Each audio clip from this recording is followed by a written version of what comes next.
জি আসসালামু আলাইকুম রহমতুল্লাহি ও বারাকাতুহু। জি আমি ডাক্তার মীর শহীদুল ইসলাম। আমার চেম্বার তথা ঐতিহ্যবাহী শেখঘাট সিলেট থেকে আপনাদের মাঝে সংযুক্ত হতে পেরেছি। আর সিলেট থেকে সংযুক্ত হয়ে প্রতিনিয়তই চিকিৎসা বিজ্ঞানের আলোকে আপনাদেরকে গুরুত্বপূর্ণ ভিডিও আপলোড করে দিয়ে থাকি। তারই ধারাবাহিকতায় এই মুহূর্তেও আমি আপনাদেরকে গুরুত্বপূর্ণ কিছু তথ্য আপলোড করে উপহার হিসাবে পাঠিয়ে দিতে যাচ্ছি। জি দর্শক শ্রোতা, আপনারা ভিডিওটা না টেনে পুরো ভিডিওটা দেখলে অনেক অংশে উপকৃত হবেন। আর আপনি উপকৃত হলে আপনার বন্ধুবান্ধব উপকৃত হবে, কারণ আপনি বিষয়টা আপনার বন্ধুবান্ধবের কাছে শেয়ার করবেন। আপনার বন্ধুবান্ধব আবার তার বন্ধুবান্ধবকে বিষয়টা শেয়ার করবে। শেয়ার করলে হবে কি, অজানা জিনিসটা জানাজানি হয়ে যাবে, যার পরিপ্রেক্ষিতে আপনি তাৎক্ষণিক একটা সমস্যার কম হলেও একটু সলভ করতে পারবেন। জি দর্শক শ্রোতা, আশা করি মহান রব্বুল আলামিন আপনাদেরকে ভালো রেখেছেন। ওই মহান রব্বুল আলামিন আমাকেও ভালো রেখেছেন বিদায় আপনাদের সম্মুখে এসে দু চারটা চিকিৎসা বিজ্ঞানের কথা বলার সুযোগ পাচ্ছি। জি দর্শক শ্রোতা, এই মুহূর্তে একটি উদ্ভিদ নিয়ে আলোচনা করব। উদ্ভিদটার নাম জিঙ্গো বিলোবা। আমি আবার বলতেছি, উদ্ভিদটার নাম জিঙ্গো বিলোবা। এটা চীন দেশের উৎপত্তি। তো এখন বর্তমানে বাংলাদেশেরও বিভিন্ন রকমের নার্সারিতে আপনারা খোঁজ নিয়ে দেখবেন, বড় বড় নার্সারিগুলোতে অনেক আকর্ষণীয় গাছ ছিল। এক সময় ছিল অ্যাভাকাডো গাছ, এগুলো মানুষে জানতো না, ছিল না। চন্দন কাঠ, এগুলো ছিল না। আরও কত রকমের কত ফল, চেরি ফল, এগুলো ছিল না। স্ট্রবেরি, এগুলো ছিল না। আরও এরকমের গাছের কোনো শেষ নাই যেগুলা ছিল না। এখন কিন্তু টিস্যু কালচার বা বিভিন্ন রকমের প্রক্রিয়ার মাধ্যমে এগুলো কিন্তু এখন বাংলাদেশে চাষ করতে সক্ষম। নাম শুনেছেন ওই মিশরীয় ডুমুর, অথচ মিশরীয় ডুমুর দেখেননি। এখন কিন্তু নার্সারিতে পাওয়া যায়। 500-600 টাকা হলে আপনি ভালো মানের একটা ডুমুর চারাও লাগাতে পারবেন। তো আমার উদ্দেশ্য হলো জিঙ্গো বিলোবা সম্পর্কে আপনাদেরকে ধারণা দেব। আমি কিছু জিঙ্গো বিলোবার পাতা সংগ্রহ করছি গাছ থেকে। আগে আপনাদেরকে পাতাটা দেখিয়ে নেই। আপনারা দেখুন, জিঙ্গো বিলোবার পাতাটা আপনারা ভালো করে দেখুন। আর নেটেও সার্চ দিলে দেখবেন এই হুবহুব এরকমের জিঙ্গো বিলোবা। নেটে সার্চ দিলেও হুবহুব এরকমের দেখবেন জিঙ্গো বিলোবা। আপনাদের দেখানোর জন্যই কিন্তু এটা আমার সংগ্রহ করা। জিঙ্গো বিলোবা আবার ভালো করে দেখে রাখুন জিঙ্গো বিলোবা কেমন দেখতে। আমি জুম করে ক্যামেরার সামনে নিয়ে আপনাদেরকে দেখাচ্ছি, আপনারা ভালো করে দেখে রাখুন জিঙ্গো বিলোবাটা কি। জিঙ্গো বিলোবাটা দেখে রাখুন। আচ্ছা, জিঙ্গো বিলোবাটা দেখালাম। এর এখন উপকারী দিকগুলো নিয়ে আমি আলোচনা করব। এর কিছু পার্শ্ববর্তী ক্রিয়াও আছে, পার্শ্ববর্তী ক্রিয়া নিয়েও আমি আলোচনা করব। তো জিঙ্গো বিলোবা এটা এমন একটা উদ্ভিদ, এর ভিতরে সৃষ্টিকর্তা এমন কিছু গুণাবলী রেখে দিয়েছে যা আমি যদি আজকের এই মুহূর্তে যদি 1 ঘন্টাও এটার উপরে লেকচার দেই, লেকচার কিন্তু শেষ হবে না।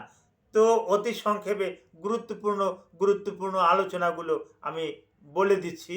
বিশেষ করে ডিমেনশিয়া একটা রোগ, স্মৃতিশক্তি যেটা লোপ পেয়ে যাওয়া, আলজাইমার ডিসঅর্ডার, স্মৃতিশক্তি লোপ পেয়ে যাওয়া, তাদের জন্য এটার বিকল্প কিছু নাই। এটাই একমাত্র ওষুধ।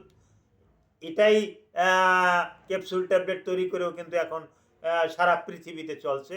কারণ আমার জানা মতে ফার্মাসিউটিক্যাল ডিভিশনে ওই ডিমেনশিয়া বা আলজাইমার ডিসঅর্ডারের তেমন ভালো কোনো মেডিসিন কিন্তু পাওয়া যায় না। যদিও আমরা ওই মেকোবলামিন, সাইনোকোবলামিন এগুলো আলজাইমার ডিসঅর্ডারে দিয়ে থাকি, কিন্তু এগুলোতে ফল পাওয়া যায়। কিন্তু জিঙ্গো বিলোবার মতন এত ভালো ফল আর কোনো কিছুতে কিন্তু পাওয়া যাচ্ছে না। আর কোনো হার্বসও নাই। আর কোনো হার্বসের নাম আমি বলতেছি না যে হার্বসে এই জিঙ্গো বিলোবার সমতুল্য কাজ করে বা কাছাকাছি কাজ করে, এরকম কোনো হার্বসও কিন্তু নাই। তো জিঙ্গো বিলোবা ডিমেনশিয়া বা আলজাইমার ডিসঅর্ডারের জন্য চমৎকার একটা ওষুধ। এই গেল একটা রোগ। দ্বিতীয়ত কার্ডিয়াক ডিসঅর্ডার, হার্টের যাদের যাদের এরিথমিয়া আছে, কার্ডিয়াক এরিথমিয়া, তারপর ট্যাকাইকার্ডিয়া, তারা যদি নিয়মিত খায়, হ্যাঁ, হার্টটা নিয়ন্ত্রণ থাকে, ব্লাড সার্কুলেশনটা স্বাভাবিক আসে, হ্যাঁ, বিশেষ করে যাদের পেরিফেরাল নিউরোপ্যাথি আছে, হ্যাঁ, লোয়ার লিম্সে অনেক সময় রক্ত পুষতে পারে না, হাতে ঝিনঝিন ধরা, পায়ে ঝিনঝিন ধরা, এই সমস্ত জায়গাতে কিন্তু ব্লাড সার্কুলেশনটা ভালো হয়, যার পরিপ্রেক্ষিতে কিন্তু ওই পেরিফেরাল নিউরোপ্যাথি এটা কিন্তু আর থাকছে না।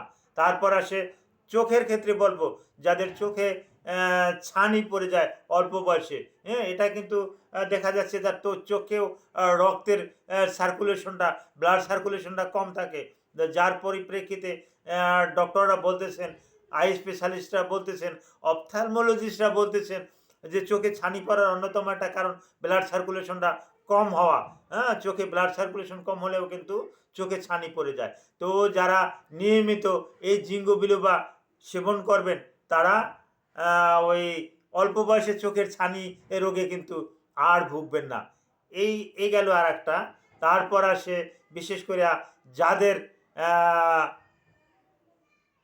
ইম্পোটেন্সি আছে, ইম্পোটেন্সি মানে বাংলায় বলে ধ্বজভঙ্গ, ইরেকটাইল ডিসফাংশন, এখানে এত এত এত চমৎকার কাজ করে যেটা বুঝিয়ে শেষ করা যাবে না। সেক্ষেত্রে ওই ট্যাবলেট ক্যাপসুল ভালো একটা রেসপন্স পাওয়া যায় না। সরাসরি এরকমের গাছের পাতা, সরাসরি এরকমের গাছের পাতা, হ্যাঁ, এরকমের গাছের পাতা যদি আপনি সরাসরি আপনি সেবন করতে পারেন, এরকমের পাতা যদি আপনি সরাসরি সেবন করতে পারেন, তাহলে আপনি একটা ভালো একটা ফল পাবেন। এখন আমি যদি বলি যে থানথনি পাতার ভর্তা চাটনি আপনি খাবেন, এখন এই থানথনি পাতা ভর্তা না মানে কাঁচা না খেয়ে আপনি এই থানথনি পাতা শুকাইলেন, করলেন, তারপর সেটা ওই গুঁড়া করলেন, দেখা গেল যেন ওই গুণগত মান আর রইল না। সেক্ষেত্রে ওই এই জিঙ্গো বিলোবাটার কথাও বলবো, এটা শুকালে, এটাকে ডাস্টিং করলে, এটাকে গ্রেনিউলস আকারে তৈরি করতে গেলে এটার মানটা আর ওরকমের থাকছে না। তো এটাকে আপনি বিভিন্ন নার্সারি থেকে আপনারা সংগ্রহ করে এটা বাসা বাড়িতে আপনারা রোপণ করতে পারেন, এবং এটা গাছটা বড় হলে আপনি তখন এর পাতা খাওয়া শুরু করতে পারেন। যেমন আমরা রোগীদেরকে বলি বা অনেক সাজেশন দেয়, আপনি অ্যালোভেরা খাবেন।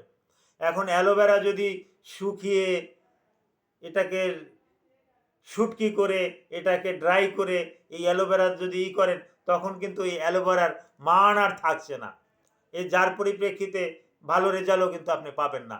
তো এই জিঙ্গো বিলোবাটাও আপনি খেতে হলে সরাসরি আপনাকে খেতে হবে, তাহলে ভালো আপনি রেসপন্স পাবেন। তারপর এই আর একটা রোগের জন্য কাজ করে, বিশেষ করে টেস্টোস্টেরন হরমোন যাদের উইক আছে তাদের টেস্টোস্টেরন হরমোনটা বাড়িয়ে দেয়, যাদের প্রোজেস্টেরন হরমোনটা কম আছে তাদের প্রোজেস্টেরন হরমোনটা কিন্তু বাড়িয়ে দেয়, যাদের ইস্ট্রোজেন, কনজুয়াল ইস্ট্রোজেন হরমোনটা কম আছে মেয়েদের ক্ষেত্রে, তাদের কিন্তু ওই ইস্ট্রোজেনের পরিমাণটাও কিন্তু বাড়িয়ে দেয় বলতে এতটা বাড়াবে না, আবার যে আপনার এক্সেস হয়ে যাবে, স্বাভাবিক রাখবে, অর্থাৎ ভারসাম্য বজায় রাখবে। এই কাজটা কিন্তু জিঙ্গো বিলোবা করে থাকে। জিঙ্গো বিলোবার আরও অনেক দিক আছে, বিশেষ করে আপনার মাসেল বিল্ড আপ করার জন্য কিন্তু ভালো একটা ভূমিকা কিন্তু পালন করে। বিশেষ করে ডায়াবেটিক নিউরোপ্যাথিতে অনেক সমস্যার সম্মুখীন আপনাদের হতে হয়, এটাই কিন্তু ওই ডায়াবেটিসের রুগীদের জন্য কিন্তু ভালো একটা রেসপন্স পাওয়া যায়, যার পরিপ্রেক্ষিতে ডায়াবেটিস রুগীরাও কিন্তু আমরা এই জিঙ্গো বিলোবা খেতে বলি। অর্থাৎ তাদের ওই অনেক ডায়াবেটিস রুগীদের পেট বড় হয়ে যায়, পেটের চর্বি জমে যায়, ওখানে পেটে আর চর্বি জমবে না, আপনার বিশেষ করে এই আর্মস, এই বাহুতে বা অন্য জায়গাতে এখানের মাংসপেশিটা শক্ত হবে, মাংসপেশি বিল্ড আপ হবে, আপনার সব কিছু ভালো লাগবে, মন মানসিকতা ভালো লাগবে, আপনার ভালো ঘুম হবে, তবে এতক্ষণ আমি যে জিঙ্গো বিলোবা নিয়ে আলোচনা করলাম, এই আমার কথার উপরে ভিত্তি করেই কিন্তু আপনি জিঙ্গো বিলোবা আপনি খেতে যাবেন না। জিঙ্গো বিলোবা সম্পর্কে সমস্ত রেজিস্টার্ড ফিজিশিয়ানরাই কিন্তু জেনে থাকেন, হ্যাঁ? এটার সবাই কিন্তু জানেন। তো আপনি এটা ঔষধ হিসাবে যখন ব্যবহার করবেন, অবশ্যই একজন রেজিস্টার্ড ফিজিশিয়ানের অনুমতি সাপেক্ষে এটাকে আপনি খাবেন। Thank you all.